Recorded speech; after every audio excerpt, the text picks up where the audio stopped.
I would like to welcome you to Cyber War Crimes, Mitigating Civilian Impacts in Nation-State Cyber Attacks, which is the valedictory lecture being given by our current Fulbright Scholar, Tarah Wheeler. Thank you so much, and let me introduce Tarah Wheeler. My name is Tarah Wheeler. It's a genuine pleasure to be here today with Catherine Fletcher, with John Lord Alderdice, with the people who have made this process possible. I come from the United States, from Seattle, Washington, as a matter of fact, and due to the support of the US-UK Fulbright Commission, I'm able to be here today with you. And I am hoping that today's lecture on cyber war crimes will provide illumination and, if not joy, at least a cause and a path for action for the people in this room and around the world. Why this was important to me. I was one of the incident responders to WannaCry in 2017, a cyber attack that was launched by North Korea versus the United States and spilled over onto the National Health Service. I remember that day, the color of the carpet in the place that I was. I remember the 8 hours of sticking to a wall and trying to respond to people and computers and businesses around the world that didn't understand what was happening. I don't know how many of you remember this, but in 2017, on May 12th, it was a Friday afternoon, there was an epidemic all of a sudden around the world of red screens popping up on computers. This attack was launched and it unexpectedly started to shut down the National Health Service in the United Kingdom. I, like so many people, remember that day, and yet many people outside the information security industry don't know what happened or why it was such a seminal event in information security. It was the day when a nation-state level cyber attack for the first time shut down hospitals. It was a true red letter and red screen day, and it gave us a real wake-up call about what could happen, both in the United States and what we saw happening in the United Kingdom. And that's why I'm here, to explore the UK's response, how it worked, who had the opportunity to respond to it, and what their reactions still are years later, and if there are any lessons learned that we can bring back. When Catherine introduced me to John, I knew I had found a colleague and a partner who was able to talk with me, to understand why I cared so much about a kind of conflict that seems so low level and so frequent, and yet if targeted against civilians could be so devastating. It's been a joy making this work, of course, as you can see, and I think we've already explained what I'm doing here, that I've been here talking to people who were impacted by the WannaCry ransomware attack in the United Kingdom. And as we're going through this, I had the opportunity, of course, to hear John's opinion on this and why this matters as we talk about the British Isles being so deeply impacted by WannaCry. So I think one of the things that many people ask, if you're talking about cyber war crimes, there's an implication there, right? There's an implication that cyber war actually exists. And I have always thought to myself that if we're thinking about whether or not cyber war crimes are real, we have to really ask ourselves the question, what is cyber war? Well, we know that wars existed along a lot of different dimensions over time.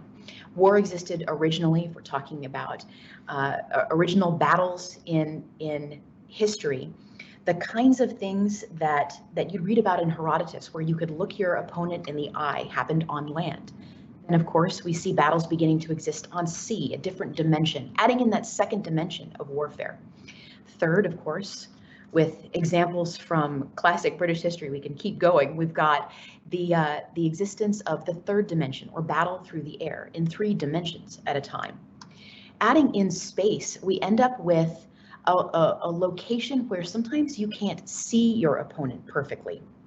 And then adding in, of course, cyber warfare, you can end up not necessarily knowing your opponent. These domains of war have evolved over time to include additional dimensions, additional elements of communication, and how we think about war needs to start to evolve to catch up with these 5 dimensions now of warfare. Well, the United Kingdom is a spectacular example for the kinds of historical examples we'll talk about today, mostly because the question of whether or not cyber warfare and cyber war crimes can be defined and real is now at our doorstep.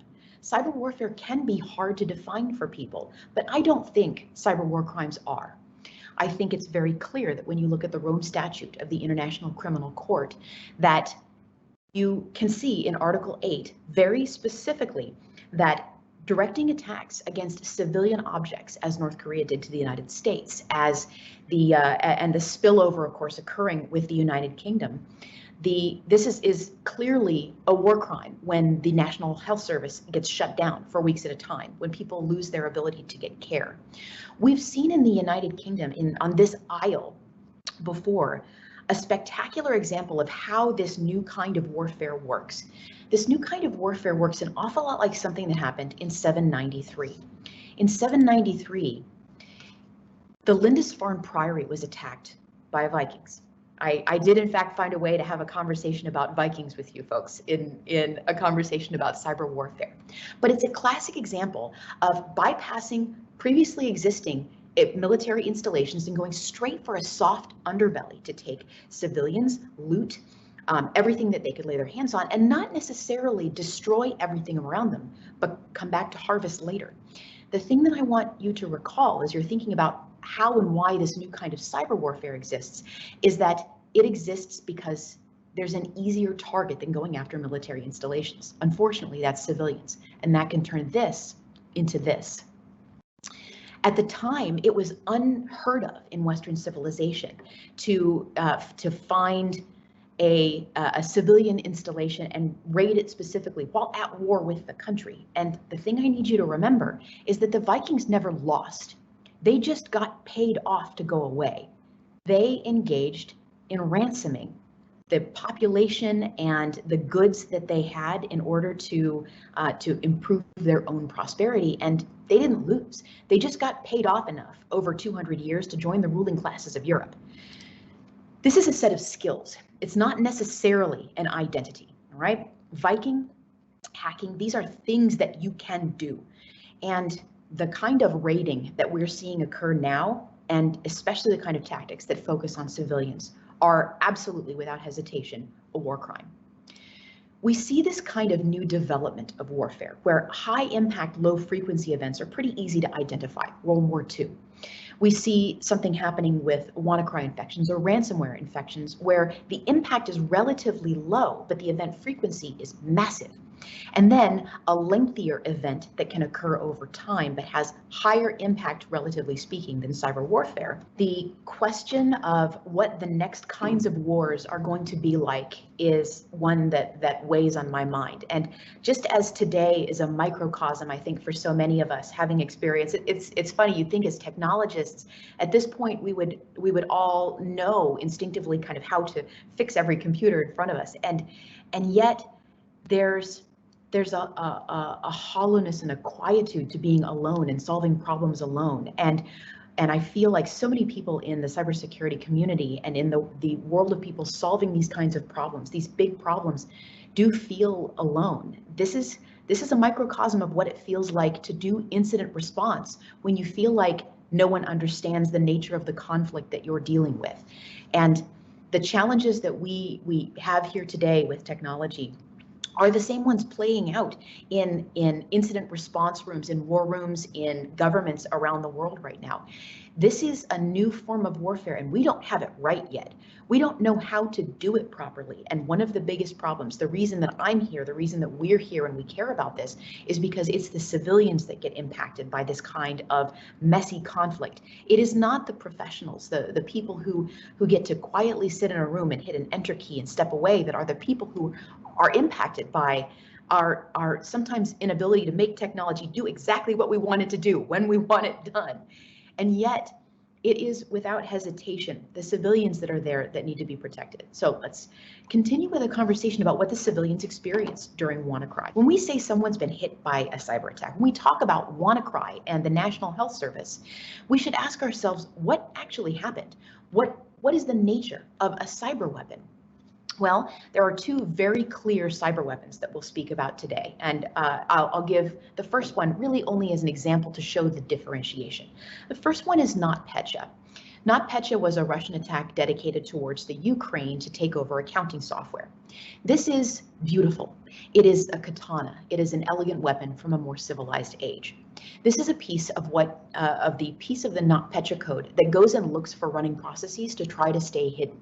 This is the hide and seek code for NotPetya, and it tells you that this was elegantly done. And then we have what hit the NHS. Remember this screen right here? This was a day on May 12, 2017, when ambulances lined up and NHS hospitals were overwhelmed because the computer stopped working. And that was because of this. This is the code from WannaCry that contains the lack of the sinkhole domain, and then the sinkhole domain that a young Devonshire researcher named Marcus Malwaretech Hutchins found and registered to stop the original, most dangerous variant of this weapon. WannaCry is a mess, and it personally offends me as a professional to look at this messy code, but this is what this looks like.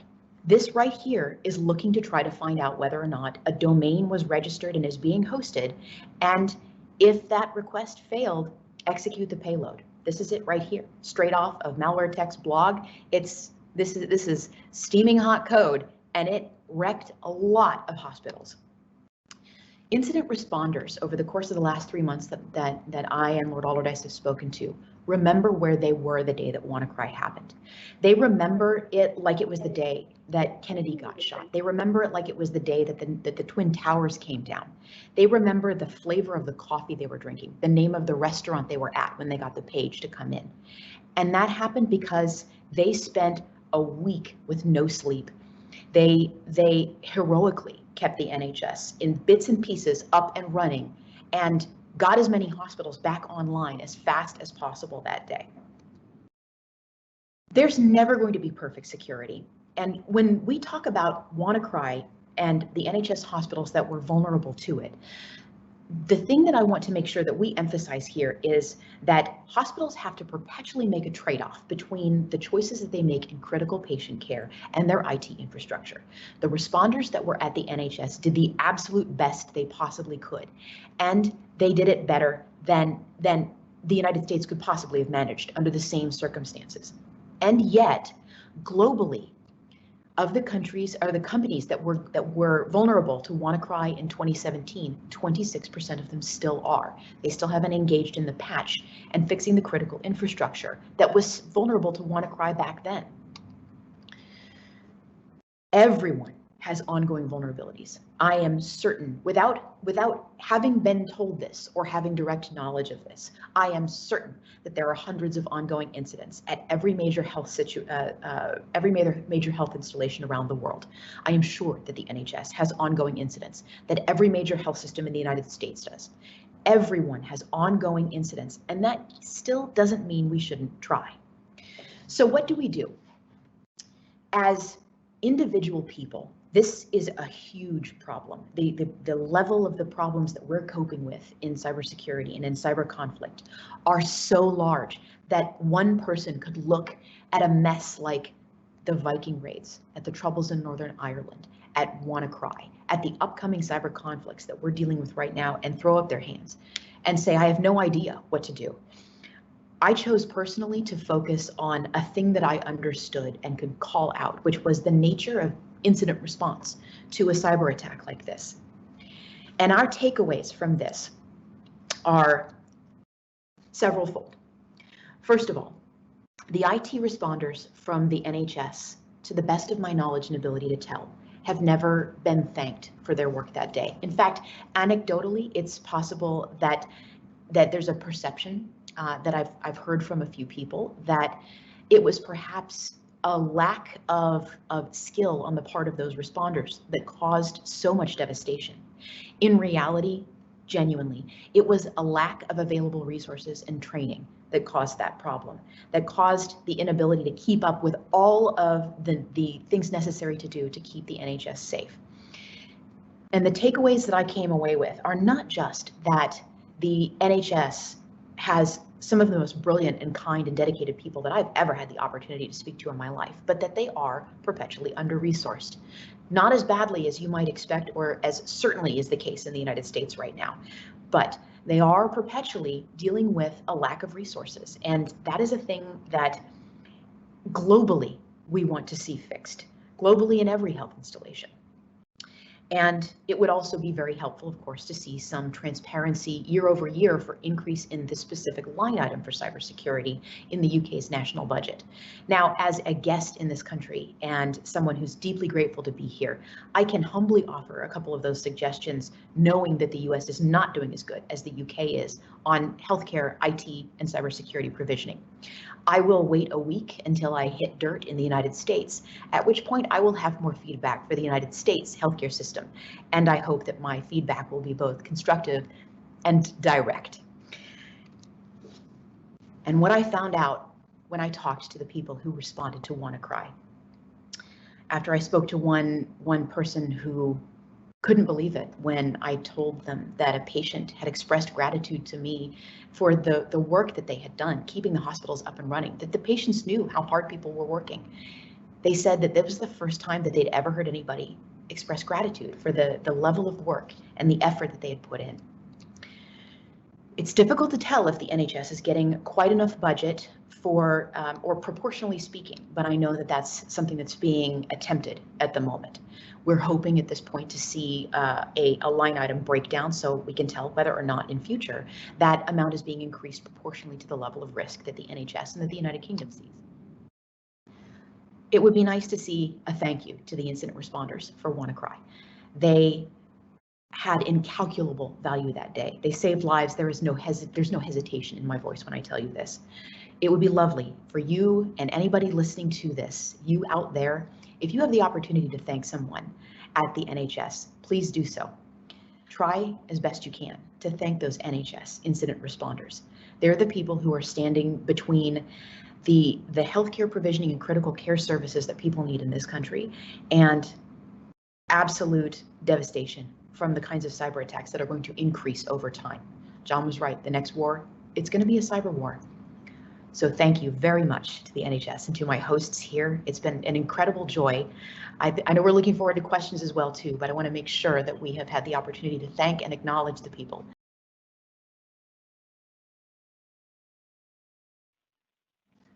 Thank you very much. I would like especially to thank you.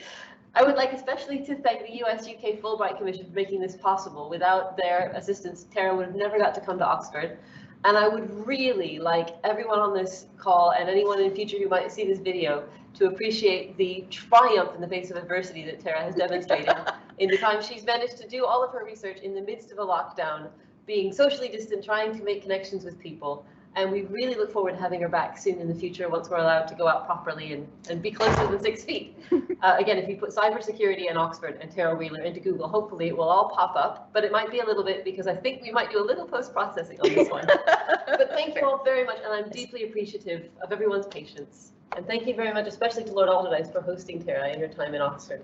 It's been a joy. Thank you so much, folks. Have a wonderful day.